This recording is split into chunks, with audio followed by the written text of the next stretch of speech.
Bonjour à toutes et à tous, c'est Alec et j'espère que vous allez bien. Aujourd'hui dans cette vidéo, on va voir quelle est concrètement la différence entre la vente et le marketing. Donc pour ce faire, à nouveau, j'ai mis en place quelques notes.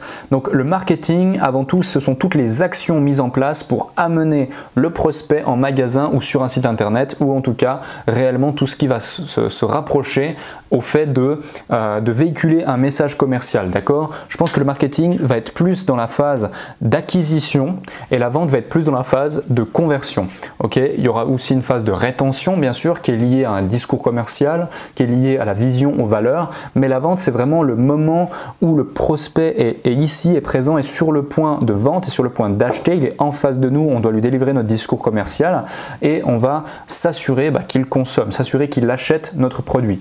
Donc, le marketing, c'est un élément qui vient avant la vente et qui est complémentaire à la vente. Je pense qu'il ne peut pas avoir de vente sans marketing et de marketing sans vente, d'accord? C'est-à-dire que même le copywriting va être lié étroitement au marketing, mais aussi en vente dans les stratégies digitales que vous connaissez par exemple à travers des tunnels de vente ou des pages de vente.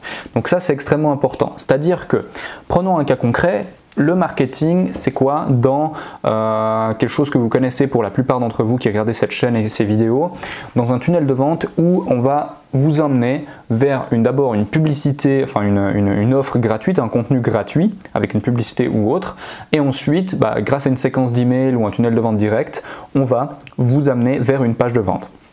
Donc première chose, il y aura une promesse. Une promesse, par exemple, télécharge mon e-book pour mettre en place ta boutique e-commerce en moins d'une heure et passer de 0 à 25 000 € par mois en récurrent et automatique sans rien faire. Donc là, par exemple, c'est une promesse de vente, c'est une promesse normale, c'est du marketing. C'est un message marketing fort pour attirer ton attention et pour faire en sorte que tu ailles et que tu renseignes tes coordonnées. Ensuite, quand tu vas renseigner tes coordonnées, là, ce qui va se passer, c'est que voilà, le prospect, donc toi, le lead, est acquis. Tu viens de donner tes coordonnées et tu es d'accord de recevoir, si en plus la personne est RGPD compliant, tu as mis que tu étais d'accord de recevoir un certain nombre d'éléments liés à la promesse faite, mais aussi aux offres commerciales de cette entité, de cette personne, peu importe. Et du coup, par rapport à cela, tu vas recevoir justement différentes offres commerciales, mais qui vont être détournées par un message marketing qui aura, dans un premier temps, sur la face visible de l'iceberg, on aura l'impression tout simplement que c'est du contenu à forte valeur ajoutée qui t'est délivré, mais dans un deuxième ton, il y a une réelle stratégie qui a été élaborée auprès de la personne qui va vendre son information sur internet, de l'infopreneur, du consultant ou de la société, peu importe. Et du coup, le but, ça va être d'amener le prospect, donc toi en l'occurrence, vers la réflexion de « Ah bah tiens, pourquoi pas, imaginons que la personne veut te vendre une formation dans le domaine du dropshipping par exemple et que tu as eu une première petite formation offerte, eh bien elle va t'amener au fait que si tu veux passer à l'étape suivante, si tu veux atteindre des résultats encore plus conséquents et si tu veux les différentes clés qui lui ont permis de mettre en place telle action qui ne t'a pas expliqué dans la vidéo d'une heure, eh ben c'est dans sa formation que ça se passe et tu dois rejoindre sa formation. D'accord? Donc tout ça en fait, ça va être lié à un message de marketing et un message de vente, et ensuite lorsque tu seras sur la page de vente où là justement il y a différentes promesses, différents éléments qui vont également avec un copywriting bien travaillé, casser tes barrières, te faire t'identifier à la personne, te faire te reconnaître et autres, ça c'est un discours de vente, d'accord? Ça c'est de la vente, je pense. Donc le marketing vraiment a pour objectif, je pense, de convertir un inconnu et de le transformer en prospect, de récolter ces informations et de le qualifier en amont. La vente, elle a plus pour objectif en ce moment, à un moment donné, de convertir ce prospect en client direct, ni plus ni moins. C'est, je pense, les deux éléments qui font toute la différence entre le marketing et la vente. À nouveau, je pense qu'il ne peut pas y avoir de vente sans marketing et il peut difficilement avoir de marketing sans vente, parce que si on fait du marketing, le marketing c'est quand même quelque chose où il faut être qualifié, il faut être compétent, il faut faire une analyse sectorielle, une analyse également de son prospect, de son persona, de son lead, de son client potentiel parfait, de son client idéal. Il faut également dépenser des budgets, que ce soit en stratégie marketing, en marketing d'influence, en publicité en ligne, en publicité physique, en marketing traditionnel, dans la rue ou autre.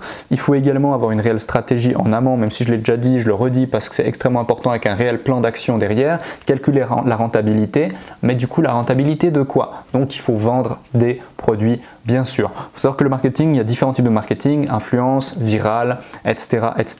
Quoi qu'il en soit, digital également. Quoi qu'il en soit, il faut absolument, je pense, comprendre que voilà, les secteurs marketing doivent collaborer avec les secteurs vente dans les entreprises, vice versa, et tout s'allier avec justement les secteurs qui gèrent l'aspect produit, l'aspect service, l'aspect développement et l'aspect technique. Ce sont tous des éléments complémentaires qu'il faut absolument mettre ensemble et réunir ensemble pour aboutir à un produit sérieux qui sera vendu, mais surtout vendable. Donc ça, c'est important. Allez, j'espère que cette vidéo vous a plu. Elle est relativement rapide. Je vous fais un maximum de contenu, également un petit peu en avance de manière impromptue et partiellement, comment dirais-je, partiellement improvisé quand même. J'ai justement toute la liste des éléments pour me focaliser uniquement sur la valeur ajoutée des différentes vidéos. Donc vous inquiétez pas si j'ai la même chemise et que je suis au même endroit pendant un petit moment, c'est tout à fait normal. Quoi qu'il en soit, abonnez-vous à la chaîne YouTube, mettez un maximum de j'aime en dessous de cette vidéo, commentez la vidéo si vous voulez. J'aimerais bien savoir quelles sont les vidéos qui vous plaisent le plus, si c'est plus les vidéos orientées vers la vente, si c'est plus les vidéos orientées vers l'entrepreneuriat, si c'est plus les vidéos orientées vers le business en ligne, vers le mindset, vers qu'est-ce qu'il y a encore, la persuasion, la manipulation, tous ces éléments, etc., etc. Allez, je vous embête pas plus longtemps, c'était Alec et je vous souhaite une excellente fin de journée. Merci pour votre fidélité, à plus.